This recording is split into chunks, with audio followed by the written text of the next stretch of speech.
I get that's problematic. Anyways, let's talk about some things. Let's talk about it.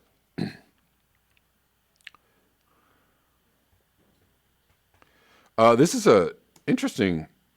Well, this came up in my feed this morning, and I was like, "Oh, I got to look at that. I've got to look at that."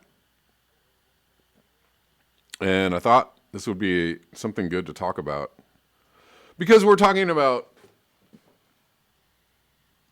a return to normalcy post-COVID world, with kind of a very lacking response to climate change in there. Lots of words, lots of nice words, lots of good intentions, but actual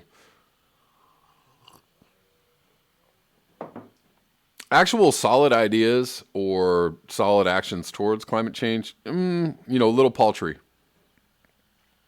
But Climate Watcher posts this and sums it all up. We absolutely have to. So the question is, should we give up flying for the sake of the climate? And the answer, we absolutely have to. And the short answer is, and have to, not should. Perhaps we should think about it. Might we consider it? Have to. Among other things. It's not the only thing. It's not like, oh, well, everybody gives up flying, the climate is going to be perfect. But let's look at this article from the BBC, no less. And I like this smart guide to climate change. That's okie dokie.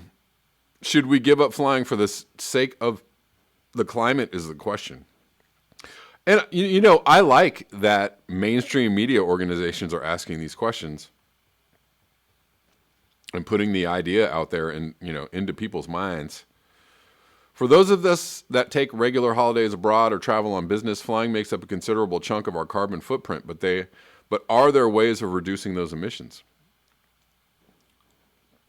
Everything we do, from the food we eat, products we buy, to the way we travel, releases greenhouse gases into the atmosphere, and so has an impact on the planet's climate. But some activities have a far greater impact than others. Around 2.4% of global CO2 emissions come from aviation. Together with other gases and the water vapor trails produced by aircraft, the industry is responsible for around 5% of global warming. At first glance, that might not seem like a very big contribution, right? Like, oh, it's only 5% of global warming. Planes aren't that bad. But consider, that those emissions are measured as the direct emissions of airplanes. I mean, I'm assuming those are the direct emissions of airplanes. Imagine if they measured all the emissions that it took to make those airplanes, to keep those airplanes stocked, all the shipping, all the stuff that surrounds the airline industry. My guess, and this is just a guess, that it would be more than 5%. At first glance, that might not seem like a very big contribution, except only a very small percentage of the world flies frequently. Even in richer countries like the UK and the US, around half of the people fly in any given year, and just 12 to 15% are frequent flyers. Though there is no exact data, Dan Rutherford, shipping and aviation director at the International Council on Clean Transportation, a U.S.-based nonprofit, estimates just 3% of the global population take regular flights. 3%. Not a lot. But then again, flying for the poorer percentage of the global population is probably not even attainable. In fact, if everyone in the world... Well, listen to this. This is an interesting fact. If everyone in the world took just one long-haul flight per year, so everyone on the planet, that would be, close to 8 billion flights per year. I wonder what the number of flights are per year. aircraft emissions would far exceed the U.S.'s entire CO2 emissions. Far exceed. So this is an interesting fact, and I want to point out, so the U.S. being the second largest CO2 emitter on the planet. You know, again, the whole, yes, we should eliminate the reality of, you know, the one percenters, you know, chewing up all the plane travel, right? You know, we should definitely reduce the frequent flyer situation on the planet. But that does not mean that we make, you know, we do this equitable, well, everybody should be able to fly, right? Because if everybody on the planet took one flight per year, so you don't want to increase. I know it sounds really messed up. I know it's just a messed up thing to say, but accessibility to air travel, you know, as an equitable feature of the future, maybe we want to leave that one out. So flying less, especially for the rich, predominantly for the rich and the wealthy, but less flying, period, across the board for everyone. For those of us that do fly, it is likely to make up a significant slice of our personal carbon footprint. This is because mile for mile, flying is the most damaging way to travel for the climate. There you go. It's the most damaging way to travel. And what's happening with the airline industry, there are more flights every year, more air travel, you know, it's expanding. They're trying to expand the air industry. That's just with every other industry as well. Expansion, expansion, expansion. That's growth economy, the growth economy paradigm. But, you know, so nobody's talking about, well, maybe we should contract our airline industry. Nobody's saying those words in the face of climate change. Pretty much nobody's saying that except for like very radical, hardcore climate activists. But that is the truth. That's the reality. That is what needs to happen. A return flight from London to San Francisco emits around 5.5 tons of CO2 equivalent per person. More than twice the emissions produced by a family car in 1 year. So one flight from London to San Francisco, twice the emissions of your car for the entire year. And about half of the average carbon footprint of someone living in Britain. Even a return flight from London to Berlin emits around 0.6 tons of CO2, equivalent three times the emissions saved from a year of recycling. And emissions from planes are rising rapidly. They increased by 32%. 32% between 2013 and 2018. So in 5 years, man, that's a pretty big expansion.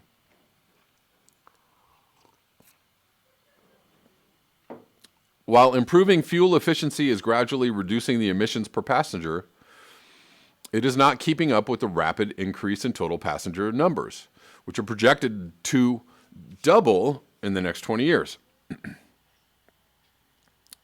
You have fuel efficiency improvements on the order of 1% per year, a whopping number, and flights are increasing 6%. It's not even close. Other substances, including mostly water in the form of contrails, and let's not even go there, as well as soot, and nitrous oxides, all have a capability of trapping additional heat at flight altitude. So there's a knock-on effect from other things than CO2 that come out of airplanes. One of those being water in the form of contrails. In case you weren't aware, that's a form of like passive geoengineering right there, right? Spitting all this stuff out here. These planes. We don't even have to go down the geoengineering road. We're doing a little bit of geoengineering right here. It is not just the CO2 pumped out from jet engines that is having an effect. Other substances, including mostly water in the form of contrails, as well as soot and also nitrous oxides, all have a capability of trapping additional heat at flight altitude, says Stefan Gosling, a professor at Linnaeus and Lund universities in Sweden who specializes in sustainable tourism. That might be an oxymoron depending on the style of tourism that you're doing, but sustainable tourism. I thought we had left that one or I'm hoping that we leave that one in the dustbin of history. Eco tours. Come on, everybody, let's go let's get a big group of people out there and go trample the planet. Yay, ecotourism. Yeah, let's not do that. Yet reducing the amount we fly can seem daunting, especially when we have to travel regularly for business or if we enjoy holidays abroad. But there are ways each of us can lessen the impact of our travel, and when we do fly, keep the emissions to a minimum. Okay. Stacey Montori was shocked when she discovered the contribution her own traveling was having on the climate. An integrative medicine practitioner living in Boston, she regularly flew to visit her family in California. But after consulting a carbon footprint calculator, she pledged to go flight-free last year. Good job, Stacey. I thought I was so green, but then I realized I'm flying, she says. And that's the biggest chunk of my carbon footprint. I had a little bit of a panic moment. I thought, how am I going to see my family if I'm not going to fly? Well, but after some research, she found a month-long rail pass. There are answers, which allowed her and her daughter to affordably cross the country from Boston to San Francisco. Their trip included 2 weeks in California, along with stops along the way in Chicago and Colorado. It was actually so much fun, she says. It went from feeling like a big sacrifice to, wow, this is actually a really exciting way to travel. And I sort of slowed down. I got a lot of quality downtime with my daughter. Her experience highlights what we might be missing out on when we opt for the speed of flying, and choosing alternative ways of traveling are the most effective way of reducing the carbon footprint our travel can have. Excuse me.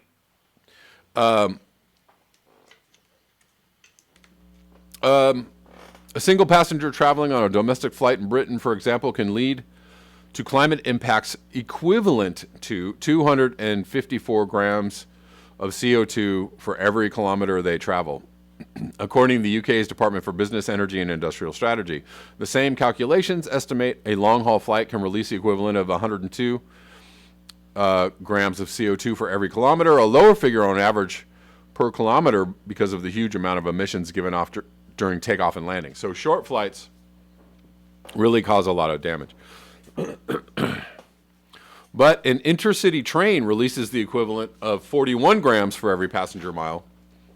Traveling by coach releases even less, the equivalent of just 28 grams of CO2. All this means that if a journey is possible to do by coach or train, this is likely to be far more climate friendly than flying. And I'm going to say that this is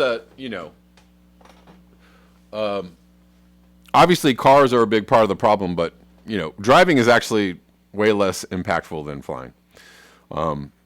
Not saying, not encouraging people to get out there and just drive all over the place, because that's not a good thing. But, I mean, you could drive somewhere. Like, to me, flying to San Francisco or Las Vegas from Los Angeles is doesn't make any sense to me.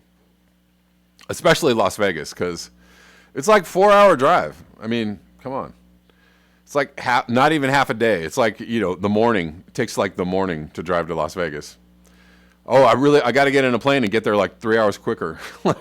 And on top of that, all the whole drive to the airport, park your car, get out of the car, take your bags, go through the check-in, get on the plane, wait for the boarding. All that stuff ends up taking 4 hours anyways. Anyways. Same with San Francisco. It's the time it takes to get to the airport early, get all your stuff on the plane, blah bitty boo bop bop bitty bop bop, and then get on the flight and take it's it only really cuts off a couple maybe an hour off the time that it takes to just drive to San Francisco. Anyways.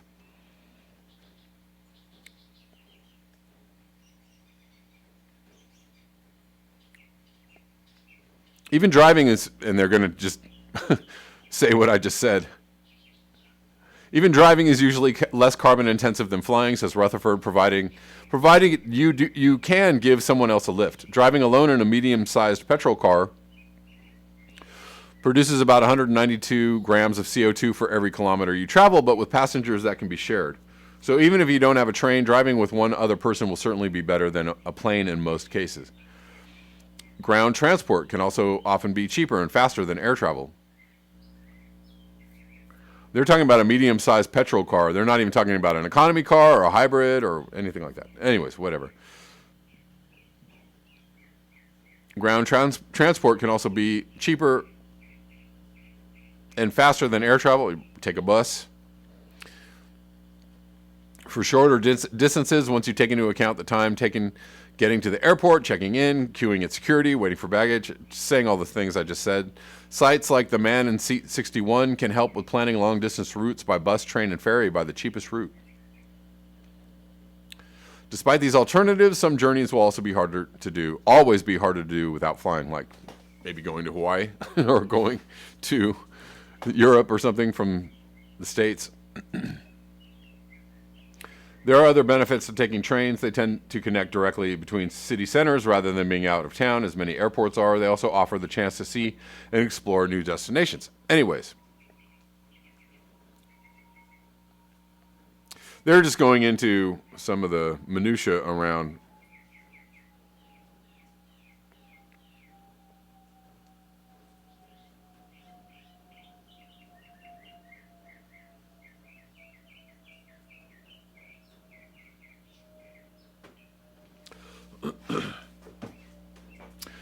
so someone recommended thinking about whether it's possible to do something similar that just doesn't involve a flight. Is there anything closer by that enables me to do something really similar, have a quiet time, enjoy myself, have some fun, and so on? But flying does not have to be an all or nothing decision. Betsy Thagard, a preschool teacher from Berkeley in California, says she has gone on a flight diet, cutting in half the number of flights she takes from 4 to 2 a year. And that's good. So, right, degrowth is something we can do on a personal level, right? You can apply the idea of degrowth. Degrowing your emissions, degrowing your carbon budget, degrowing the amount of flights you take, degrowing the amount of time you drive your car. All of those things can be done with some awareness. And with just with some thought, with some planning, etc., with some thinking about it. Do you really need to do this or that?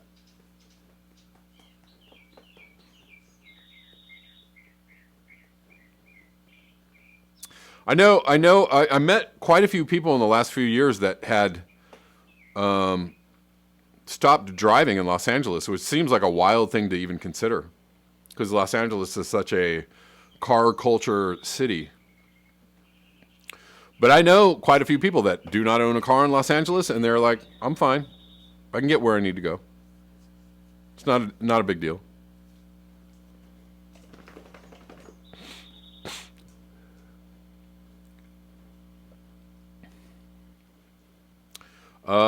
And also, if you're going by business or first class, you're using more carbon. So if you're flying economy, you're doing a little better. I think because you're splitting the carbon budget with more people, I don't know.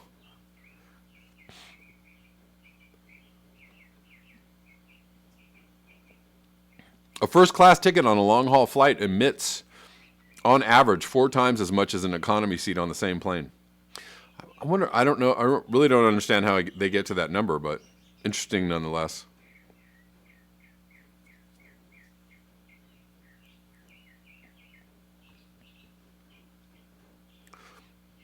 CO2 released on different flights, long haul flight first class, long haul business.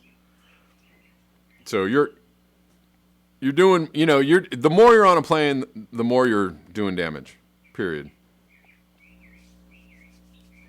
Long haul economy seems to be the best way to go. So get squished up in those seats and get on that plane.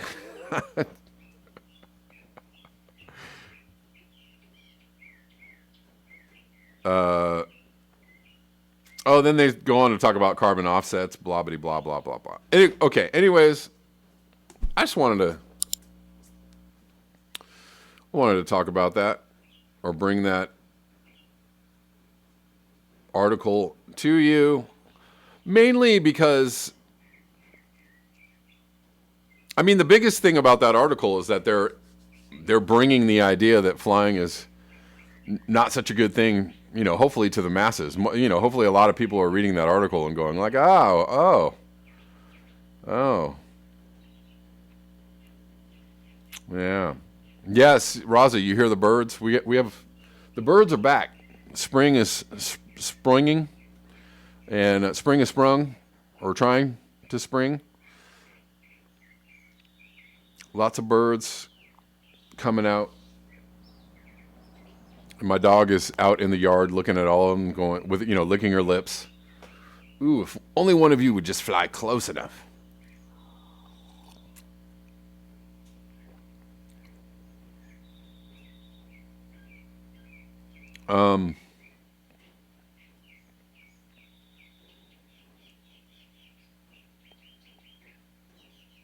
Osama says same fuel for less people in first class. Okay, yeah, right. It's just sure. It's math. It's a math ratio. Keith Hayes says carbon dividends would fix the flying problem. I wonder.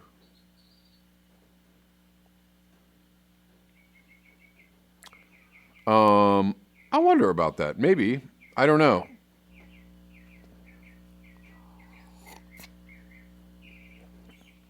I think we talked about carbon dividends,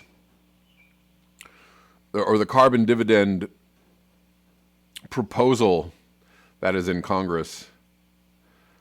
I had questions about it.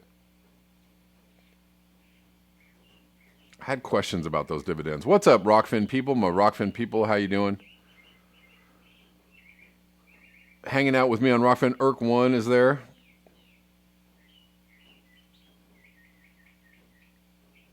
What about the military planes? Irk1 says military will grind up the last pod of dolphins to power a tank. Wow. Yeesh. Keith Hayes says stop flying now.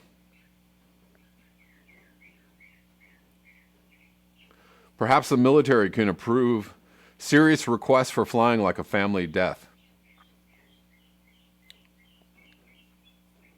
Then we would reduce flying to 5%. Well, or here's some long-term planning or thinking. Like, I know that people move for financial reasons, or they move for a job or whatever, but consider staying in the town where most of your family lives, right? Where we live in the modern world where everybody's going to I'm leaving my hometown. I'm going to go out and see the world. I'm do big things and blah blah blue. Well, maybe reverse engineer that whole thought process and think living close to my mom or my dad isn't a bad thing. Living in the same town with my family where we all can see each other and be 5 minutes from each other, maybe that's a good thing. Or maybe it's not a good thing. Maybe you got to be far away from your family. I don't know. I don't know your situation. But I'm just saying.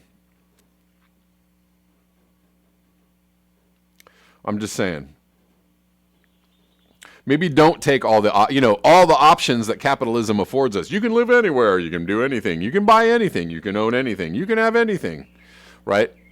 Maybe resist all the options that capitalism affords us, and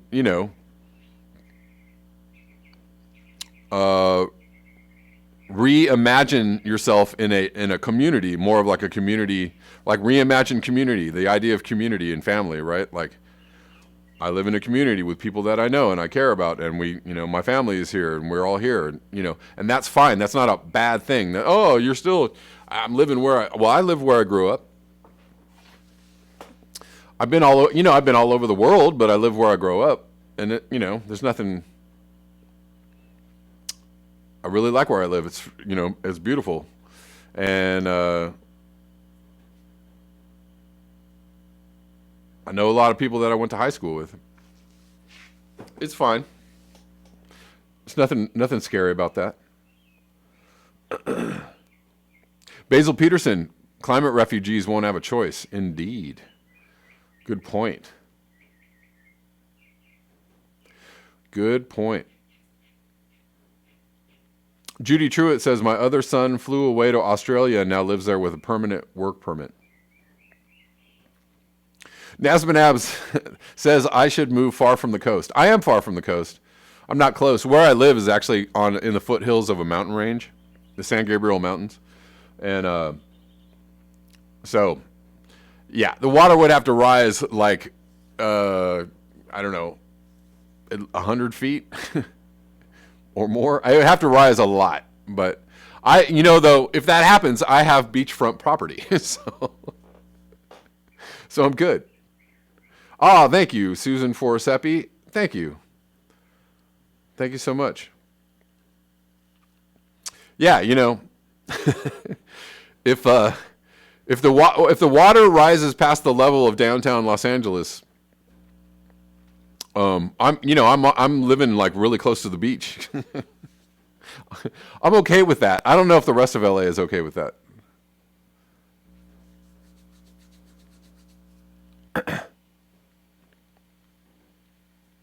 Judy Truitt, I fled Chicago for Arizona and my mother followed me. Yeah.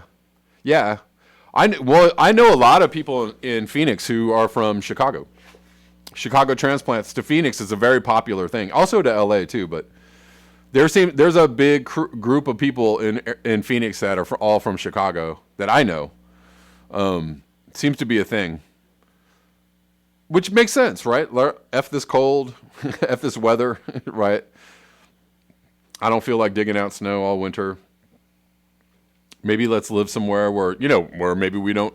I mean, now the thing about moving to Phoenix is that then you need, depending on, I'm assuming you don't live in Phoenix, so depending on where you live in Arizona, you might need air conditioning for half the year. And that's the same as needing heating for half the year, but whatever. But Flagstaff is really beautiful. They get snow.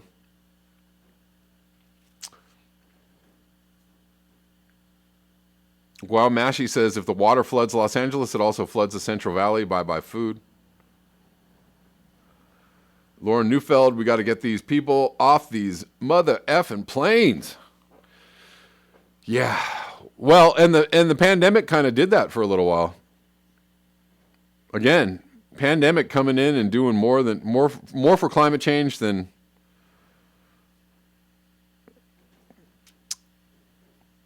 any organized plan could have. Guys, we're just going to shut it down for a little while. Okay? Planet was like, oh, thank you. Let's look at this from Paul Noel Ryder, environmentalist. We are too many. We're taking too much. We've already taken too much. The time to act and change is now. Melting glaciers could speed up carbon emissions into the atmosphere. Melting glaciers, you say? This is from phys.org from today. The loss of glaciers worldwide enhances the breakdown of complex carbon molecules in rivers, potentially contributing further to climate change. This thing over here, that is an effect of climate change, contributes to more climate change. That is called a feedback. An international research team led by the University of Leeds has for the first time linked glacier-fed mountain rivers with higher rates of plant material decomposition, a major process in the global carbon cycle. As mountain glaciers melt, water is channeled into rivers downstream, but with global warming accelerating the loss of glaciers, rivers have warmer water temperatures and are less prone to variable water flow and sediment movement. These conditions are then much more favorable for fungi to establish and grow. Fungi living in these rivers. I'm a fungi. Can I live in the river? Ha ha ha, stupid. Living in these rivers decompose organic matter, such as plant leaves and wood, eventually leading to the release of carbon dioxide into the air. The process, a key part of global river carbon cycling, has now been measured in 57 rivers and 6 mountain ranges across the world in Austria, Ecuador, France, New Zealand, Norway, and the United States. The findings, funded mainly by the Natural Environment Research Council, are published today in the journal Nature Climate Change. We found increases in the rate of organic matter decomposition in mountain rivers, which can then be expected to lead to more carbon release to the atmosphere. And this is an unexpected form of climate feedback whereby warming drives glacier loss, which in turn rapidly recycles carbon in rivers before it is returned to the atmosphere. The retreat of mountain glaciers is accelerating at an unprecedented rate in many parts of the world, with climate change predicted to drive continued ice loss throughout the 21st century. How's that solar minimum going, guys? How's that new ice age coming, guys? Answer, it's not.